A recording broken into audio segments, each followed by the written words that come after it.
Hi everyone, my name is Tamara Kolton. I'm in Michigan where I work as an independent rabbi, and I'm in the class learning Marla's brilliant song with a woman in the center of it that lights us up and lit Marla up so much. Well, first her parents, because they named Marla Miriam, and then she became Marla as an adult.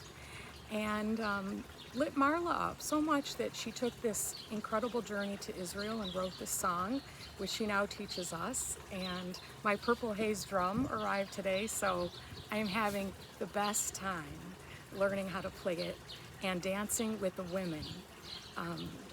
And Miriam leading us, Marla actually leading us. So who is Miriam? Miriam, we learn, is in the book of Exodus from the Hebrew Bible, and we meet her at a time when the Jewish people are in an existential crisis. They are slaves in Egypt, and the Pharaoh has just decreed that all firstborn Jewish babies should be killed. And Miriam is a young girl, and she prophesies that her mother will give birth to a boy and that he will save and free the Jewish people. And indeed he does. And Miriam's brother is Moses. And as the story progresses, the Jews asking Pharaoh, let my people go, let my people go. And eventually, because the Pharaoh won't, the Jewish people run for their lives. And they don't have time to wait till their bread rises because it's a crisis and they must go. And so they take their unleavened bread, and this, as you know, is the bread we eat during Passover.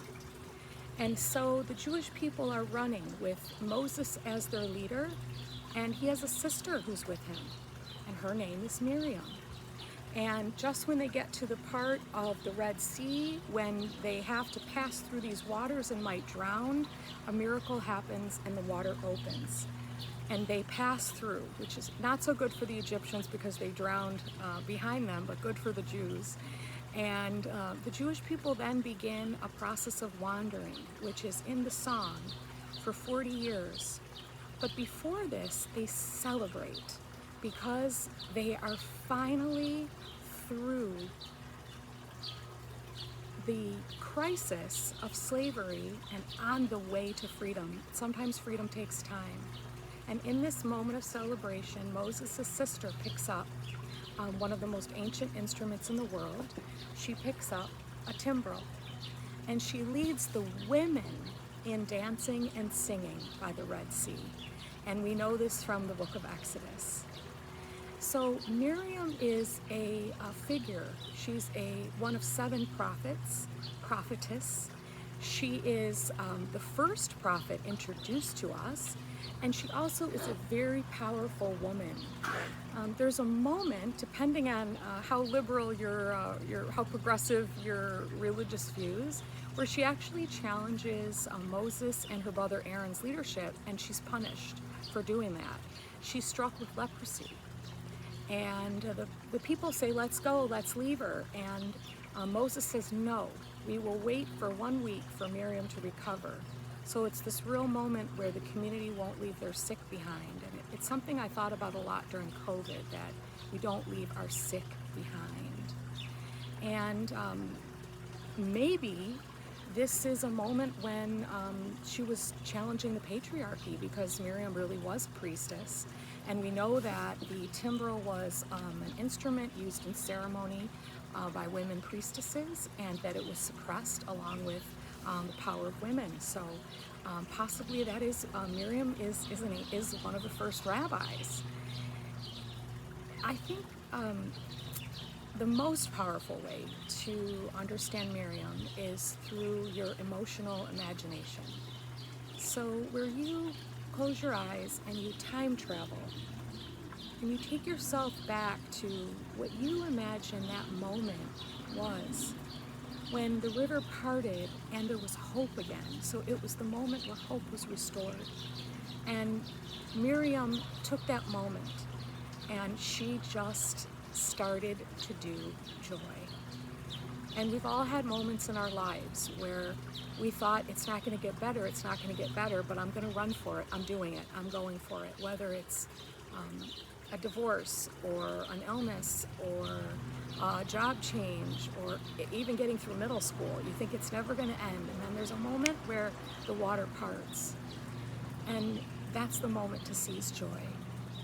So we have an inner Miriam in all of us. We have a wise part of us, we have a joyful part of us, we have a leadership part of us, and we have a part of us that needs joy, and that in every crisis there's a moment to stop and to say, thank goodness I made it. I got a long way ahead of me, maybe I got 40 more years, but I'm not going to miss the moment to play my timbrel and look at my sisters and my brothers too, who share the divine feminine, and dance. And I will dance. And at this time in my life, that's such an important message for me that I think that's really why I feel like the frame drum dropped into my life is it's a gift of joy.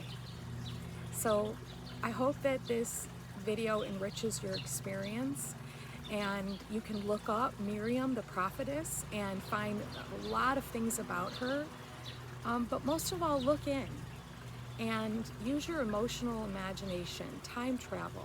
Through your imagination, ask yourself, what was it like to be her? How does it feel to feel like Miriam? And look at times in your life, because it's most likely that you have been her, you are her, you will be her, because her energy, her divine currency is carried and renewed in every generation. And she is part of the gift from our grandmothers and great-grandmothers and the women, the ancestors, upon whose shoulders we stand and drum.